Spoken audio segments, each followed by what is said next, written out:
Welcome to the Florida Property Stigma Training. This session covers 4 specific conditions that reduce what buyers are willing to pay for a home, independent of its actual physical condition. Frame construction, sinkhole history, flood history, and roof age over 15 years. Each one creates a documented pattern in buyer behavior and market pricing that every agent on this team needs to understand before they walk into a listing appointment or write an offer for a buyer. These 4 stigmas have one thing in common. They affect price even when the underlying condition has been addressed or is functionally irrelevant. A repaired sinkhole is structurally sound. A renovated flood home may be in better shape than its neighbors. A frame house can be perfectly built. None of that fully cancels the discount. Understanding why that happens and how to counsel sellers and buyers through it is what this training is about. Frame versus concrete block is one of the most Citrus County-specific pricing dynamics you will deal with. The discount isn't primarily about construction quality. It's about what frame construction costs a buyer every single year in insurance premiums. When buyers are choosing between 2 otherwise similar homes, and one is CBS and one is frame, they eliminate the frame home first. That single behavioral pattern is what drives the pricing gap. The numbers on this slide reflect a real pattern, and I want to be straightforward about what the sources are. The insurance premium differential between CBS and frame is consistent across Florida insurer data and industry sources, and it's something we see reflected in buyer behavior every day in this market. The 10 to 20% sale price discount for frame competing against CBS is not from a peer-reviewed academic study. It's broker observation confirmed by transaction data over time in Citrus County. That doesn't make it less real. It makes it less documentable on paper, but every agent in this room has seen it play out. The rule of thumb stands. Frame homes need to be priced below the CBS tier to compete, and that gap is the market's opinion, not ours. Sinkhole history is where we have some of the strongest academic backing of any stigma we deal with in Florida. Researchers at Florida State and the University of South Florida specifically studied this, and their findings match exactly what experienced agents already knew from working these deals. Professional repair addresses the structural issue. It does not address the stigma. Buyers still discount, lenders still hesitate, and insurers still add conditions. That pattern persists long after the engineering work is done. The FSU and USF research found approximately a 9% sale price discount for professionally repaired sinkhole homes compared to comparable properties with no sinkhole history. The spatial regression study in Hillsborough County added something important. The discount doesn't just affect the subject property. It affects neighboring properties as well.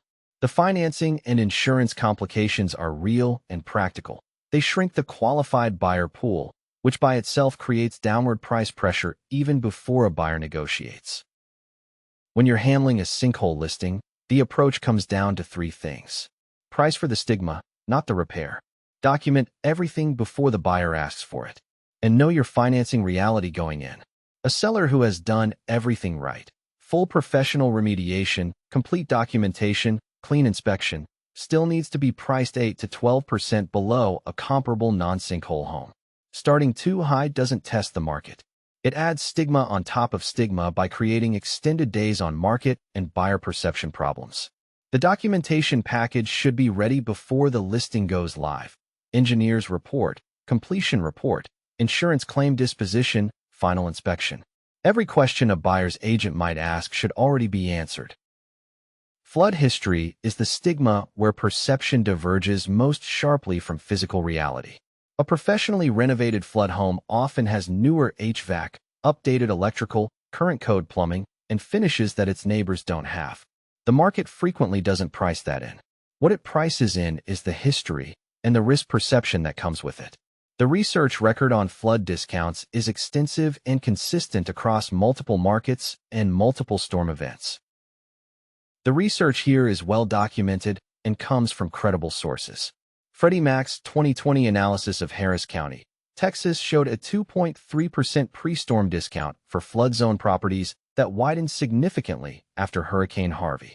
Ortega and Taspiner's work on Hurricane Sandy showed an 8% or greater discount persisting for undamaged homes in flood-affected neighborhoods in New York, with no sign of abating through 2017. The core finding across all of this research is that the discount is perception-driven, not condition-driven. A professionally repaired and documented flood home reduces the discount. It cannot eliminate it entirely. That's the honest conversation you need to have with sellers. The framing that works with buyers is transparency. Acknowledge the history directly, then walk them through what was done. Agents who try to minimize or sidestep flood history lose credibility the moment the buyer does their own research, and they will. Agents who lead with full documentation and honest pricing earn trust and close faster. The undocumented flood home is the problem, not a home with complete records, professional renovation, and disciplined pricing. The three variables a seller controls are transparency, documentation, and list price. The Stigma discount itself is the one thing they cannot control. Working within that reality is how you get to the table. Roof age in Florida is different from every other state because it isn't just a negotiation issue. It's a financing and insurance eligibility issue. A roof over 15 years doesn't just make buyers nervous. It can literally prevent a sale from closing by triggering insurance restrictions that eliminate conventional financing. The 15-year mark is the trigger point agents need to know cold. Florida Statute 627.7011 prohibits age-based denial of coverage for roofs under 15 years. Once you cross that threshold, insurers can require inspections and begin restricting or surcharging coverage. By 20 years, many insurers shift to actual cash value coverage rather than replacement cost value, meaning a claim pays out the depreciated value of the roof, not what it costs to replace it. At that stage, some lenders exit the transaction entirely, and you're looking at cash buyers only.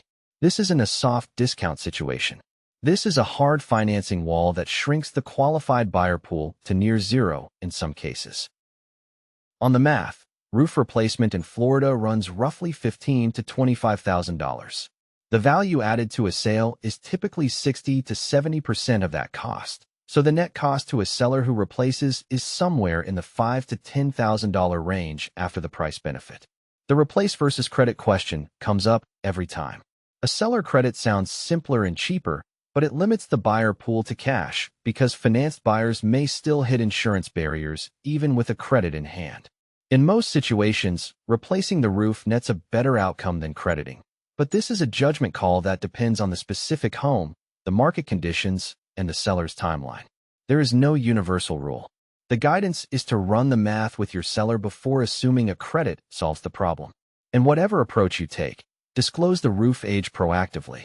Buyers who discover it after an offer feel blindsided. Buyers who know upfront price it in and move forward.